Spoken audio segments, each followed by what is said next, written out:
Vess.Stardust is a novel by British writer Neil Gaiman, usually published with illustrations by Charles Vess.Stardust has a different tone and style from most of Gaiman's prose fiction, being consciously written in the tradition of pre-Tolkien English fantasy, following in the footsteps of authors such as Lord Dunsany and Mirrlees.It is concerned with the adventures of a young man from the village of Wall, which borders the magical land of Faerie. In 2007, a film based on the novel was released to generally positive reviews. Gaiman has also occasionally made references to writing a sequel or at least another book concerning the village of Wall. The story begins in late April 1839, as John William Draper had just photographed the moon and Charles Dickens was serializing Oliver Twist. The majority of the book takes place 17 years later, starting around October 1856.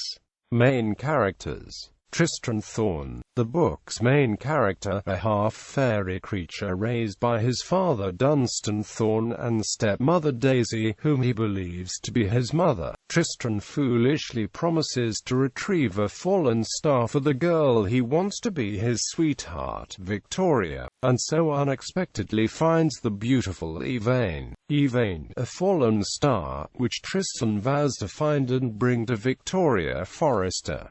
In Faerie, stars are living creatures. Yvain appears to be a mortal, but not invulnerable. She is pursued by the Lilymen, the surviving sons of the Lord of Stormhold, who want her for their own reasons. When Tristan realizes his love for her, he abandons his courtship of Victoria Forrester, and Yvain marries him despite their inability to have children.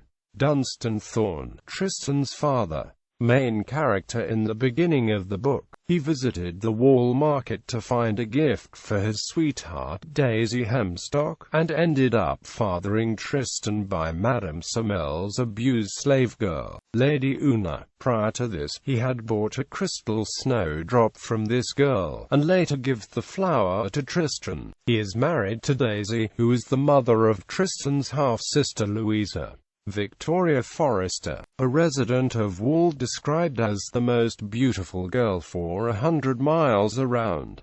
She is the daughter of Bridget Comfrey and Tommy Forrester. Although Tristan is infatuated with her, she does not return his feelings and does not take his promise to bring her the fallen star seriously at first. She ultimately marries a man called Monday and thereby unwittingly frees Tristan's mother, Lady Una, from slavery.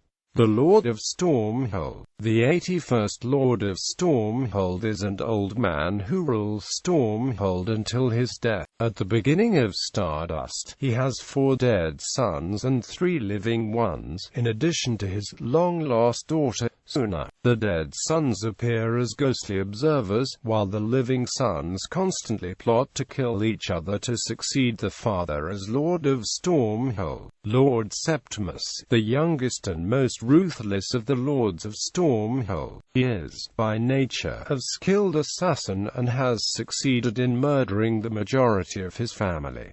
Lord Primus, the oldest of the Lords of Stormhold. In comparison to his brothers, he is benevolent, compassionate and reasonable. Una, a cat-eared fairy girl of great beauty who works as a slave for Madame Semele until released by an improbable occurrence that fulfills the conditions of her debt. Una suffers constant abuse at the hands of Madame Semele, being beaten and called a slattern. When not toiling for the witch woman, she is kept in the form of a multicolored bird chained by a silver thread to a gypsy wagon. She is later revealed to be the Lady Una, only daughter of the Lord of Stormhold, and Tristan's birth mother. Madame Semele, Ditchwater Sal, a witch and a member of the sisterhood to which the Lilymen belong. The Witch Queen knew Semele as Ditchwater Sal when she was a young chit of a thing. On the first encounter, Semele drugs the Witch Queen's food with a magical substance that causes her to speak only the truth, thus forcing her to blurt out the truth of the fallen star. Semele plots to find the star first and restore her own youth, but the Witch Queen curses her so that she will never perceive the star in any way. The Lilim, 3 old women of great power. The eldest of the 3 is called the Witch Queen, though they are also called by this title collectively. They are never named, as they lost the names long ago, but the eldest adopts the alias Morwanig at one point. The Lilim were once the beautiful queens of a magical kingdom of witches. When it was lost beneath the sea, centuries of age caught up with them. They seek the fallen star because by consuming her heart, they will be granted centuries of youth and beauty. Using magic counteracts the effect. Therefore, with each spell cast by the Witch Queen, she grows older and uglier. In the movie adaptation, they are named Lamia, Mormo, and Empisa, but none of the backstory is included.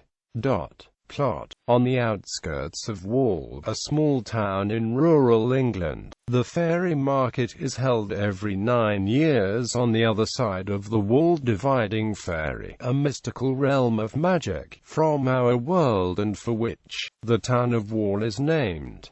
As the book begins, the market has just begun and the town is filled with visitors and vendors. A young man named Dunstan Thorn rents out his cottage to a stranger in exchange for his heart's desire, in addition to a monetary payment. The next day in the market, he meets Una, a beautiful woman imprisoned by the witch called Semele. He purchases a glass snowdrop from Una with a kiss, and gives the flower to his fiancée Daisy. Enthralled by her beauty during the encounter, Dunstan later meets Una in the woods that night and makes love to her. A month later, Dunstan marries Daisy as planned. In February, he receives a baby in a basket, his Nuna's son, Tristan. 18 years after these events, Tristan, now a young man, seeks the love of Victoria Forrester, the town beauty. One night, while Tristan is walking her home from the shop where he works, he sees a shooting star land in Fairy, and he vows to bring it to her in exchange for a kiss, and perhaps her hand in marriage. Thinking that he will never actually do it, Victoria promises to do whatever he asks if he brings her the star.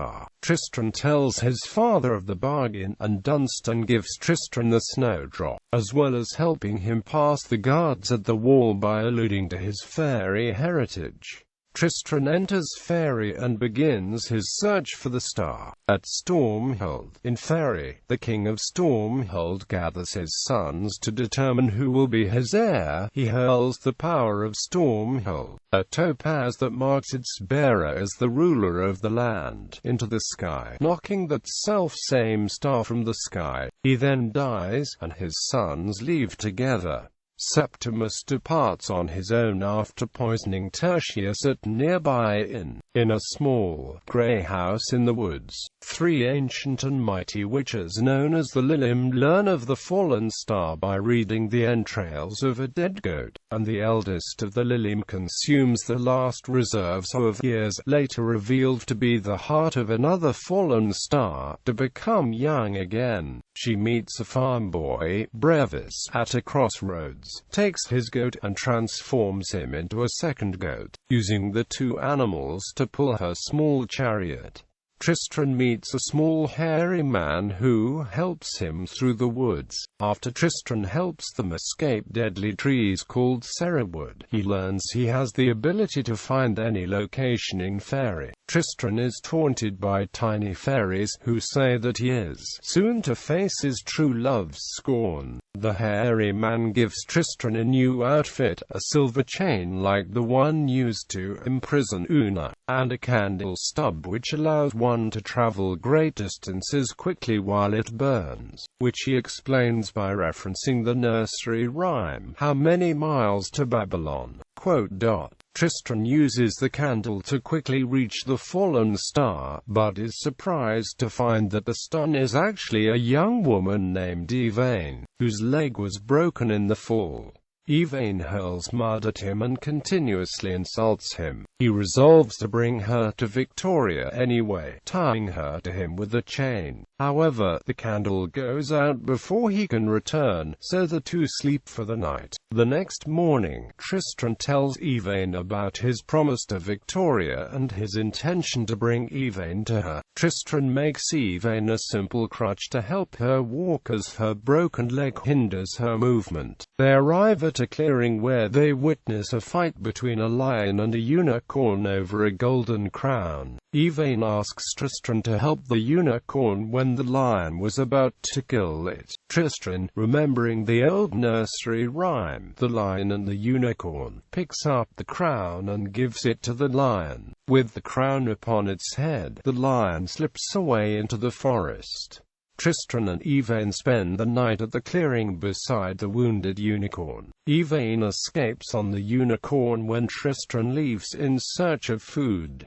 The Witch Queen, on her search from the start, encounters Madame Semele. They share a meal and Madame Semele gives the Witch Queen meat cooked with limbus grass, which causes anyone who tastes it to speak nothing but the truth, forcing her to reveal the purpose of her journey. The enraged Witch Queen puts a curse on her, which prevents her from seeing, touching or perceiving the star in any way and causing Semele to forget the meeting the moment the Witch Queen leaves.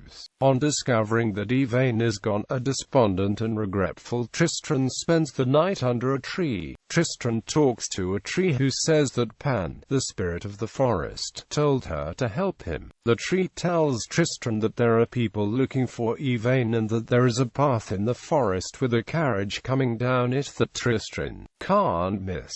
Then it gives Tristan a leaf and says to listen to it when he needs help the most. Tristan runs to catch the carriage and nearly misses it but for a tree that has fallen in the carriage's path. Tristan meets Primus, the driver of the carriage, and persuades him to allow Tristan to ride in the carriage. In the mountains, the Witch Queen transforms her chariot into an inn to catch Yvain, who is coming her way. She turns the goat into a man, and the goat who used to be Brevis into a girl. Yvain falls for the trap, and the Witch Queen is preparing to carve out her heart when Tristan and Primus, who have also been attracted by the inn, arrive. The Witch Queen decides to delay killing Yvain until she has dealt with the two unwanted guests. She attempts to poison Tristan while he is tending to the horses, but the unicorn, which is also lodged in the stable, warns him just in time. He rushes back to the inn, but is too late to warn Primus. However, he is able to rescue Yvain by forming a makeshift candle from the remnants of the magical candle he had obtained earlier, burning his left hand in the process.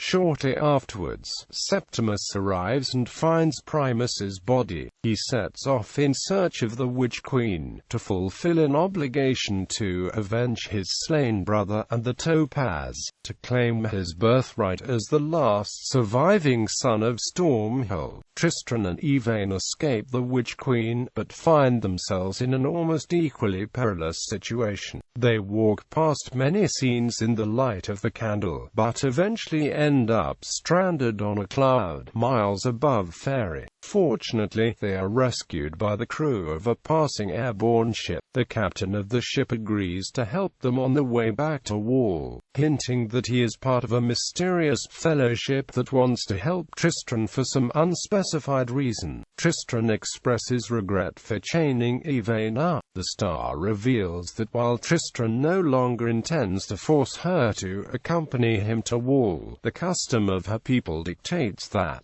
because he has saved her life, she is nonetheless obliged to follow him. Upon parting company with the ship and its crew, Tristan and Yvain set off for Wall, and, after several adventures, encounter Madame Semele. Because of the Witch Queen's curse, Madame Semele is unable to see Yvain, but she agrees to transport Tristan the rest of the way to Wall. As she is on her way to the market herself, Tristan obtains a promise from Madame Semele that he will not be harmed, will receive board and lodging, and will arrive at Wall in the same manner and condition in which he departed. This promise, however, does not prevent her from transforming him into a dormouse for the duration of the journey. The star also rides on Madame Semel's wagon. Unbeknownst to the old woman, Septimus seeks revenge on the Witch Queen for killing Primus, but is himself killed by his intended victim, without ever reclaiming the topaz. Tristan, Yvain, Madame Semele and the Witch Queen all arrive at the Wall Market. Tristan leaves Yvain and crosses back into Wall to tell Victoria that he has returned with the star. Meanwhile, Yvain realizes she has fallen in love with Tristan, and if he fulfills his promise to bring her to Victoria, she will not only lose him to another woman, but upon leaving Fairy, will be transformed into a piece of rock. Upon meeting Tristan, a dismayed Victoria reveals she is already engaged to Monday, Tristan's old employer, and that she never believed that Tristan would fulfill his promise. She regretfully tells Tristan that she will keep her promise and marry him. Tristan, not wishing to force Victoria to marry him against her will, reminds her the promise wasn't to marry him, it was to give him anything he desired, and that he desires that she marry her own love. Monday. Tristan returns to Yvain at the fair. She is delighted to learn that Victoria is to be married to someone else, and Tristan reveals that he returns her love for him. Una informs Madame Semele that she will soon be free, as her enslavement ends when the moon loses her child. If it happens in a week when 2 Mondays come together, the silver chain that binds Una finally fades away, and she demands payment for her services, which Madame Semele must give on pain of losing her powers. Una seeks out Tristan and Yvain and reveals her true identity as Lady Una, only daughter of the 81st Lord of Stormhold, and Tristan's mother, and thus Tristan is rightfully the last male heir of Stormhold. She instructs Tristan to ask Yvain for the topaz she carries, and through its magic the power of Stormhold passes to Tristan. However, he declines to immediately return to Stormhold, leaving Lady Una to reign in his stead while he and Yvain travel around Fairy. But before Yvain and Tristan can set off on the journey, an impossibly aged hag turns up wishing to speak to Yvain. She reveals herself as the Witch Queen, but Yvain, no longer fearful, tells her the good news that she has given her heart to Tristan. The Witch Queen claims she'd have done better to give it to the Lilim, since Tristan is sure to break it as all men do. The Witch Queen then leaves them forever, fearful of the cruelty her sisters will inflict upon her for failing. Many years later, Tristan and Yvain finally return to Stormhold, and Tristan assumes his duties as the Lord of Stormhold. When he eventually grows old and dies, Yvain continues to reign as the immortal ruler of Stormhold. Publication history. Stardust was originally conceived by Gaiman and Vess as a storybook with pictures, created by both to be published by DC Comics. During an interview to be included in the audiobook, Neil Gaiman explained how, one day while driving, he had seen a wall on the side of the road and had conceived the idea of Fairy being behind the wall. This sparked an idea in his head about an American novelist who moved to England where he would find out about this wall. This book was to be called very simply Wall. Soon after, he was nominated for a literary award which he won. At a celebratory party, he saw a shooting star and immediately came up with the idea of Stardust. He dragged Vess out of a party that he was at and outlined the plot to him. Vess agreed to do the illustrations. Initially it was released in 1997 in what is known in the medium of comics as a prestige format, 4-issue miniseries. This means it came out once a month in a square-bound high-gloss booklet, with high-grade paper, high-quality color and no advertisements. Gaiman and Vess originally intended the story to be released complete, as a single book, which would better reproduce the painted illustrations of Vess and be a storybook for all ages, and a release in this format was made in 1998. There was both a hardback and a trade paperback edition. It is more accurately titled Neil Gaiman and Charles Vess.Stardust. The hardback edition is quarter-bound in faux leather with the author's names, title and several stars inlaid in foil. It also has reproductions of the serialized version's covers and many sketches by Vess. The trade paperback has a very different cover design and illustrations by Vess, and has subsequently been reprinted with another different cover design. Gaiman retains the copyright to the text and in 1999 decided, encouraged by publisher Avon, to publish Stardust as a conventional novel in hardback without illustrations. There was also a subsequent UK hardcover edition from Hodder Headline. The book also proved popular with readers of the romance genre, although it is generally considered part of the fantasy genre. Thus, the paperback publication was originally given 3 different covers which, when placed side by side, had one background image and a different primary image, including a handsome man holding a woman in a passionate embrace, although this cover concept was never used. In 1999, Charles Vess Greenman Press produced a portfolio as a benefit for Charles Vess' wife Karen, injured in a car accident, titled A Fall of Stardust, which contained 2 chapbooks and a series of art plates. The first chapbook, written by Gaiman, comprised Wall, a prologue, short story, Septimus's Triolet, poem, Song of the Little Hairy Man, and The Old Warlock's Reverie, a pantoum poem. The second chapbook was a short story entitled The Duke of Wellington Misplaces His Horse by Susanna Clarke. Art plates were illustrated by William Stout, Mike Mignola, Terry Winderling, Brian Talbot, Jill Thompson, Paul Chadwick, P. Craig Russell, Mark Crilly, Elizabeth Johns, Michael Zulli, Robin Mullins, Lisa Snellings, Terry Moore, Tony Ditalizzi, Linda Medley, Lorenzo Mattarti, Xander Cannon, Dave McKean, Jeff Smith, Trina Robinson Amp, Steve Lailoha, Gary Gianni, Janine Johnston, Stan Sakai, Michael Kaluta, Mobius, Rebecca Guai, Geoff Darrow, Brian Froud and Charles Vess.